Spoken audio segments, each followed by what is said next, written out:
बिस्मिल्लाहिर्रहमानिर्रहीम। अस्सलाम वालेकुम स्टूडेंट्स, मैं उम्मीद करती हूँ कि आप खैरियत से होंगे। आज का हमारा जो टॉपिक है वो तवाज़ुन अदायगी के हवाले से है। आपको मालूम है हम इस टाइम 5th चैप्टर स्टार्ट किया हुआ है, ठीक है। तवाज़ुन अदायगी क्या होती है कि जब भी आप किसी दूसरे मुल्क के साथ लेन देन करते हैं तो ज़ाहिर बात है उसके लिए जो आप चीज़ें वहाँ से दरामद करते हो आपको उसके बदले में पेमेंट करना पड़ती है। जो चीज़ें उनको भिजवाते हो वहाँ से पेमेंट रिसीव करते हो। अब यही देखना होता है कि ये दोनों जो हमने पेमेंट लेनी या पेमेंट देनी है आया ये दोनों बराबर है कि नहीं। हमें पिछले ही टॉपिक में हमने पढ़ा था कि किसी मुल्क की मरी अशिया कौन सी होती हैं, जो कि विजिबल गुड्स वो होती हैं जो अशिया नज़र भी आती हों और हजम भी रखते हो, ठीक है। अगर दरामदात और बरामदात के तवाज़ुन को तवाज़ुन तिजारत कहा जाता है, अगर सिर्फ उसमें विजिबल गुड्स हों। अब तिजारत में सिर्फ चीज़ें ही नहीं होती जो हम दूसरे ममालिक के साथ लेन देन करते हैं, बल्कि हम खिदमात का भी तबादला करते हैं। टूरिज़म इस सूरत में, या कोई आगे कोई एक मुल्क का शहरी किसी दूसरे मुल्क में जाके तालीम हासिल कर रहा हो तो वो सब चीज़ें भी काउंट होती हैं। लेकिन अगर हम सिर्फ विजिबल गुड्स की दरामदात बरामदात की बात करें तो उसको तवाज़ुन को हम कहते हैं तवाज़ुन तिजारत। सिर्फ इसमें विजिबल गुड्स आएंगी। लेकिन तवाज़ुन तिजारत किसी मुल्क के ज़र मुबादला की कुल वसूली और कुल अदायगी को तो मुकम्मल नहीं ना एक्सप्लेन करता, क्योंकि अब इसके अलावा कौन कौन से एलिमेंट्स हैं, कौन कौन से इंग्रेडिएंट्स हैं जो कि इसमें शामिल होते हैं वो देख लेते हैं। क्योंकि इनके अलावा भी कुछ गैर मरई अशिया और ख़िदमात भी शामिल की जाती हैं, ठीक है। इन मुद्दात में शामिल होती है जिनकी या तो दरामद की जाती है या बरामद, और इन पर भी या तो ज़र मुबादला ख़र्च किया जाता है या इनसे फिर ज़र मुबादला कमाया जाता है। ज़र मुबादला ख़र्च तब होगा जब आप दरामद कर रहे होंगे, और कमाओगे तब जब आप बरामद कर रहे होंगे, ठीक है। ये मुद्दात चूँकि तजारती अशिया पर तो नहीं मुश्तमिल होती, इसलिए इन्हें मरई अशिया नहीं कहते, इनको क्या कहते हैं, गैर मरई अशिया, ठीक है। इनविजिबल गुड्स या इनविजिबल गुड्स तो नहीं होती, ये खिदमात के ही ज़ुमरे में आती हैं, ठीक है। अब देख लेते हैं कि इनमें कौन कौन सी कैटेगरीज आएंगी। सबसे पहले बैनुल अक़वामी जहाज़रान कंपनियों, गौर से सुने टाइटल प्लीज़, बीमा कंपनियों और बैंकों के मुनाफा जात।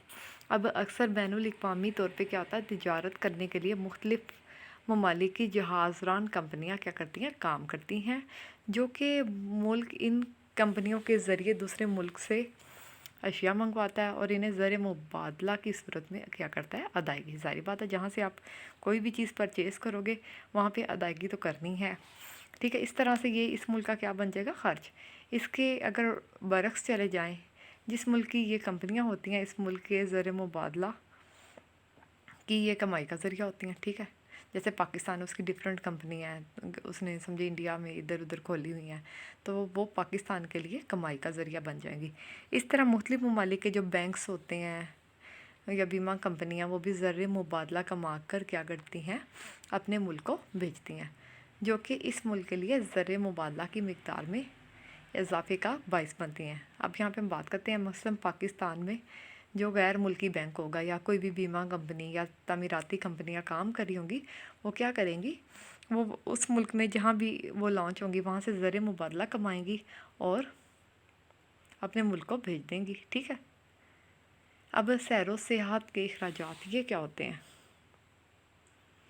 सैरो सियाहत जब किसी मुल्क के लोग क्या करते हैं, टूरिज़म या सैर सपाटे करने के लिए किसी दूसरे मुल्क में जाते हैं, तो वो क्या करते हैं, सारी बात उन्हें ख़र्चा पानी तो वहाँ पे करना ही है। इस तरह से ये एक मुल्क के लिए तो ज़र मुबादला ख़र्च है, तो वो दूसरे मुल्क के लिए वही जो ख़र्च किया हुआ दूसरे के लिए क्या हो जाएगी, अर्निंग। जैसे अमेरिका से कुछ लोग पाकिस्तानी इलाकों में सॉर्ट ऑफ नॉर्दर्न एरिया में विज़िट करने आए हैं।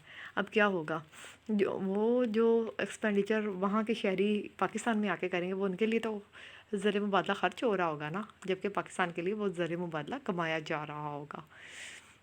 और थर्ड नंबर पे हम बात कर लेते हैं कि तालीम पर होने वाले अखराजात।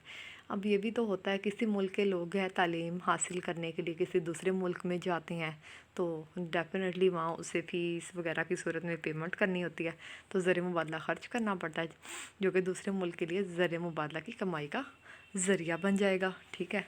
अब ये होता है कि पाकिस्तान से हर साल सैकड़ों तलबा जो है वो तालीम हासिल करने कहाँ कहाँ जाते हैं, अमेरिका, बरतानिया और कई दीगर ममालिक में जाते हैं। और गैर ममालिक से तलबा हमारी यूनिवर्सिटीज़ में भी आते हैं और मेडिकल कॉलेजेस में भी तालीम हासिल कर रहे हैं, कोई चाइना से आ गया या जिस भी कंट्री से। और इस तरह से हम एक तरफ ज़र मुबादला ख़र्च कर रहे हैं तो दूसरी तरफ ज़र मुबादला कमाते हैं। लेकिन ख़सारा हमारी ट्रेड का उस वक्त होता है जब हम जो ज़र मुबादला ख़र्च कर रहे हैं वो बढ़ रहा हो उस अमाउंट से जो ज़र मुबादला हम क्या करते हैं, कमा रहे होते हैं। फिर इलाज मुआलजे के अखराजात। अब ये भी होता है कि किसी मुल्क के लोग इलाज के लिए दूसरे ममालिक में जाएं। अब पाकिस्तान में तो ये बड़ा सिंपल सा केस है। आपने ये नवाज़ गवर्नमेंट के दौर में इस चीज़ को नोटिस किया होगा कि जब भी उनको कोई भी प्रॉब्लम होता है वो इलाज हमेशा अपना बरतानिया में जाके करवाते हैं। ठीक है, वहाँ पे एक्सपेंसेस तो देने हैं ना, जहाँ जिस भी हॉस्पिटल में आपने इलाज कराना है। ठीक है, अब क्या होगा कि वो एक मुल्क के लिए तो वो ज़र मुबादला ख़र्च हो रहा होगा, तो दूसरे के लिए वो ज़र मुबादला कमाया जा रहा है। अब यहाँ बात करते हैं पाकिस्तान से भी हर साल जाते हैं सैकड़ों अफराद जाते हैं। ये सिर्फ नवाज़ लीग की बात नहीं कर रही या शरीफ बरदरान की, बल्कि और भी सैकड़ों की तादाद में लोग हैं जो कि इलाज के लिए अमेरिका भी जाते हैं, बरतानिया जाते हैं और ज़र मुबादला ख़र्च करते हैं। ठीक है, अब ये ज़्यादातर तो वैसे अच्छी सहूलियात आती हैं दूसरे ममालिक में, तो ये उनके लिए काफ़ी प्लस पॉइंट होता है अर्निंग करने का। ठीक है, अब हम बात करते हैं तजारती वफ़द। अब तजारती वफ़ूद क्या होते हैं कि हर साल मुख्तलिफ़ ममालिक के जो तजारती वफ़द हैं वो एक दूसरे मुल्क में आते जाते हैं।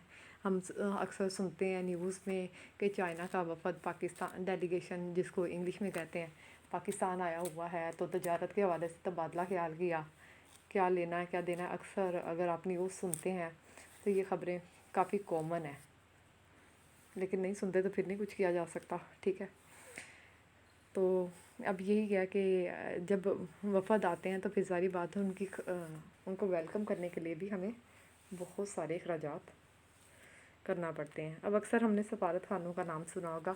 हर मुल्क के सफारत खाने दूसरे ममालिक में कायम होते हैं। ठीक है, अब बात कर लेते हैं सियासी अमूर के हवाले से।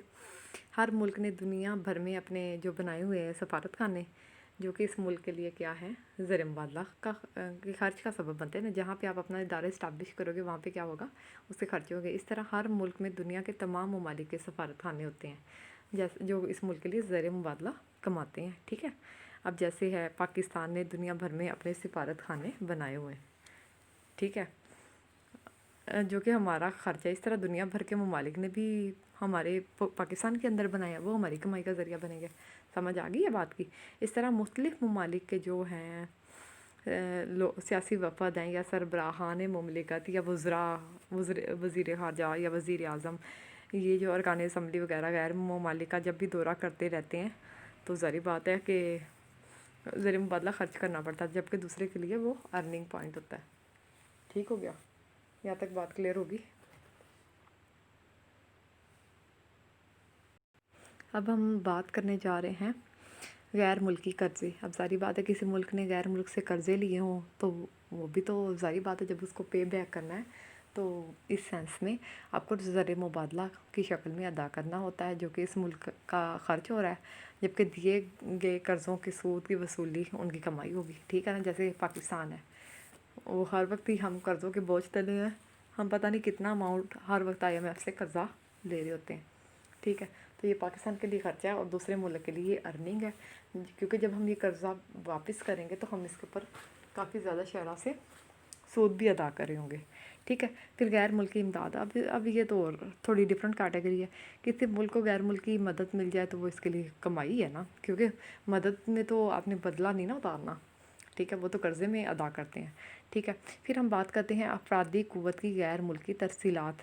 अब अक्सर होते हैं किसी मुल्क के जो लोग हैं वो दूसरे ममालिक में जाके क्या करते हैं, कोई भी काम करते हैं और वहाँ पे जो कुछ वो अर्न करेंगे वो अपनी कमाई को ज़र मुबादला की शक्ल में कहाँ भेजते हैं, पाकिस्तान भेजेंगे। ठीक है, जो कि इस मुल्क के लिए तो ज़ाहिर बात है कमाई है। अब पाकिस्तान में भी ऐसा ही है कि लाखों की तादाद में अफराद क्या है दूसरे ममालिक में काम कर रहे हैं। वो हर साल अरबों रुपए ज़र मुबादला क्या करते हैं, अर्न करके पाकिस्तान भेजते हैं। ठीक है, ऊपर ये जितनी भी मुद्दात हैं ये गैर मरई हैं, क्योंकि इनका ताल्लुक जो है ये तिजारत से तो नहीं होता, और ना ही इनका जो सारा सेटअप है वो बंदरगाहों पे नहीं होता। जब हमने विजिबल गुड्स की या मरई अशिया की बात की थी, यानी उन अशिया की जो वज़न रखती हैं और नज़र भी आती हूँ, तो उनका जो सारा रिकॉर्ड है लेने देने का वो कहाँ पे रखा जाता था, उसका सारा सिस्टम या उसकी कैलकुलेशन बंदरगाहों पे। लेकिन जो आपकी गैर मरई अशिया है उनको हम तवाज़ुन तिजारत में नहीं काउंट करेंगे, ना तो इनका इंदराज करेंगे, क्योंकि मुल्क के ज़र मुबादला कमाने या ख़र्च करने में इनका बराबर का हाथ है, ठीक है। इसलिए किसी मुल्क के साल भर के ज़र मुबादला कमाने और ख़र्च करने के कुल तखमीने में इन्हें शामिल किया जाता है। बस तवाज़ुन अदायगी, अब ये बात है तवाज़ुन अदायगी, किसी मुल्क के ज़र मुबादला कमाने और ख़र्च करने की सही सूरत हाल आपके सामने वाज़े करेगा कि अगर किसी मुल्क ने तमाम मुख्तलिफ़ ज़राए से साल भर में कितना कमाया और इन्हीं ज़राए पर किस कदर ख़र्च किया। अगर साल भर आपका ज़र मुबादला की कुल वसूलियों की मिकदार अदायगियों से ज़्यादा हो जाए तो इस मुल्क की अदायगियों का तवाज़ुन क्या होता है, फाज़िल होगा। अगर कुल वसूलियाँ अदायगियों से कम पड़ जाएँ तो आपका तवाज़ुन खसारे में होता है। ये बात हम पहले भी बहुत दफ़ा डिस्कस कर चुके हैं, ठीक है।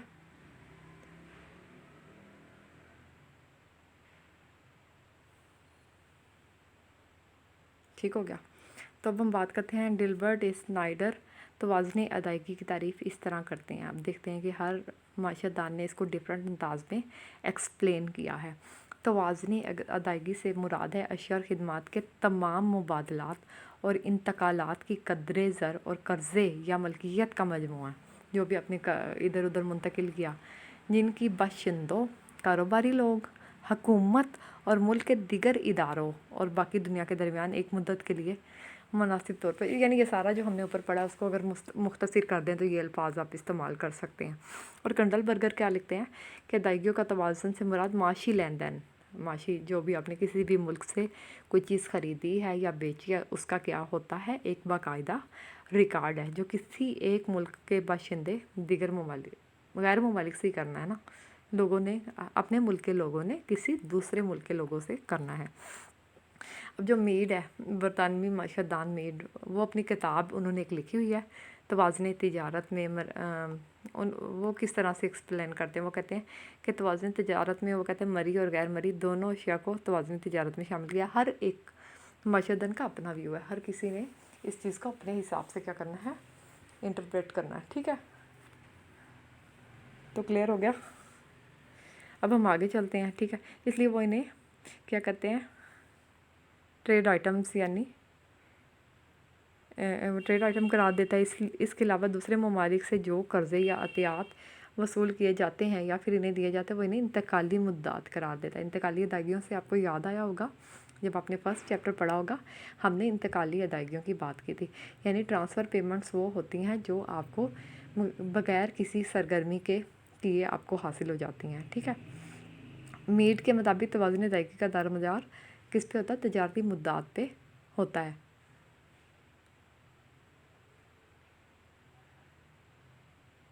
अब अगर IMF की बात करें उसके मुताबिक किसी भी मुल्क के तवाज़ुन अदायगी को आप कितने हिस्सों में डिवाइड करेंगे, दो में। एक है हिसाब रवां या चलंत हिसाब, दूसरा क्या है, हिसाब सरमाया, ठीक है। हिसाब रवां क्या है, हिसाब रवां में अशिया और खिदमात के इस लेन देन को आपने शामिल करना है जिसके बदले अदायगियाँ और वसूलियाँ उसी साल के दौरान आप क्या करते हो, अदा। इसमें क्या होगा, आपका निजी सामान में तिजारत हो सकता है, गैर मुरई मुद्दात हो सकती हैं, नकलो हमल के अखराजात हो सकते हैं, सियाहत के अखराजात हैं, तहाइफ वगैरह, सरमायाकारी वगैरह।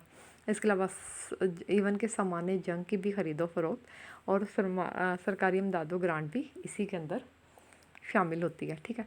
अब हिसाब सरमाया की बात कर लेते हैं। ये क्या है, यानी हिसाब सरमाया किसी साल के दौरान तवील अरसे के लिए बैरूनी ममालिक की जानिब सरमाया की क्या होती है, हरकत पजीरी, ठीक है, ठीक है। और या दूसरे ममालिक से इस मुल्क की जानिब सरमाया की हरकत पजीरी को शामिल करता है। एक तो या तो आपके मुल्क से सरमाया जा रहा है या आपके मुल्क में सरमाया आ रहा है। जो कि आपके मुल्क से सरमाया जा रहा है वो आउटफ्लो कहलाता है, ठीक है। और जो आपके मुल्क के अंदर सरमाया आ रहा है वो क्या कहलाता है, इनफ्लो। अगर किसी वजह से, जो ऊपर हमने हिसाब रवां पढ़ा, اس میں کوئی خسارہ پیدا ہو جائے، یعنی آپ کی وصولیاں ہیں وہ ادائیگیوں سے کم رہ جائے، تو اسے کہاں سے پورا کرنا ہے ہم نے؟ حساب سرمایہ سے، یعنی دوسرے ممالک سے ہم نے کیا کرنا ہے، یا تو مدد لیں گے، یا سیکنڈ آپشن ہمارے پاس یہ ہے کہ ہم قرضہ لے کے کیا کریں گے، اس خسارے کو پورا کریں گے۔ کسی بھی ملک کے توازن ادائیگی کی صورتحال جاننے کے لیے آپ نے حساب رواں اور حساب سرمایہ کی کل وصولیوں اور ادائیگیوں کے خالص توازن کو ہی جدید معیشتاً بنیادی توازن کہتے ہیں، ٹھیک ہے۔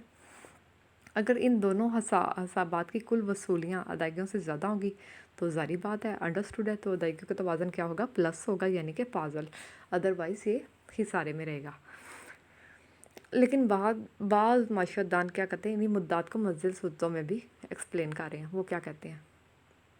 ٹھیک ہے، وہ کہتے ہیں خود اختیار مدات ہوتی ہیں، ان سے مراد وہ وصولیاں اور ادائیگیاں ہیں جو کہ عام اشیاء اور خدمات کی باہمی تجارت یا انتقالی رقم پر مشتمل ہے، یعنی لین دین کوئی بھی آپ نے لیا ہے، مثلاً برآمدات، عطیات، تحائف، سرمایہ کی حرکت پذیری وغیرہ۔ اور جو توازن آور مدات ہیں یہ ہیں جو کہ خود اختیار مدات میں جو بھی گیپ آ جائے گا یا خسارہ آئے گا اس کو کور اپ کرنے کے لیے ہم نے توازن آور مدات کو شامل کرنا ہے، ٹھیک ہے۔ اب جیسے کہ ہم دیکھتے ہیں اگر خود اختیار مدات کا توازن خراب ہو جائے تو انہیں توازن آور مدات کی مدد سے پورا کیا جاتا ہے۔ توازن آور مدات کیا ہوتی ہے؟ جیسے مرکزی بینک کے پاس کوئی سونا ہے یا غیر ملکی کرنسی ہے یا کوئی قرضہ ہے یا امداد ہے، اس کے ذریعے ہم کیا کرتے ہیں؟ اس خسارے کو پورا کرتے ہیں۔ تو بچوں یہ تھا ہمارا آج کا ٹاپک، اس کو دیکھتے ہیں کہ اگر مزید کنٹینیو کرنا ہے یا نہیں کرنا۔ یہ تھا آج کا ہمارا ٹاپک، میں یہی بات وائنڈ اپ کرنے جا رہی ہوں انشاءاللہ۔ کل اگلے ٹاپک میں ہم دیکھیں گے کہ توازن ادائیگی میں خرابی کیا ہوتی ہے، اس کو پھر کس طرح سے پورا کیا جا سکتا ہے، اس پہ ہم تفصیل سے روشنی ڈالیں گے۔ آج کے لیکچر میں ہم نے یہ پڑھا کہ ہمارا توازن تجارت کیا ہوتا ہے اور ادائیگیوں کا توازن کیا ہوتا ہے، ان میں کیا فرق ہے، اور کچھ چھوٹے چھوٹے پوائنٹس پڑھے، ان کو کافی ڈیٹیل سے پڑھا۔ تو میں امید کرتی ہوں کہ آپ کو پوائنٹس کلیئر ہو گئے ہوں گے۔ تو یہاں پہ اس کو وائنڈ اپ کرتے ہیں انشاءاللہ۔ نیکسٹ لیکچر میں ہم جو خرابی اور اس کی وجوہات پہ روشنی ڈالیں گے۔ اللہ حافظ۔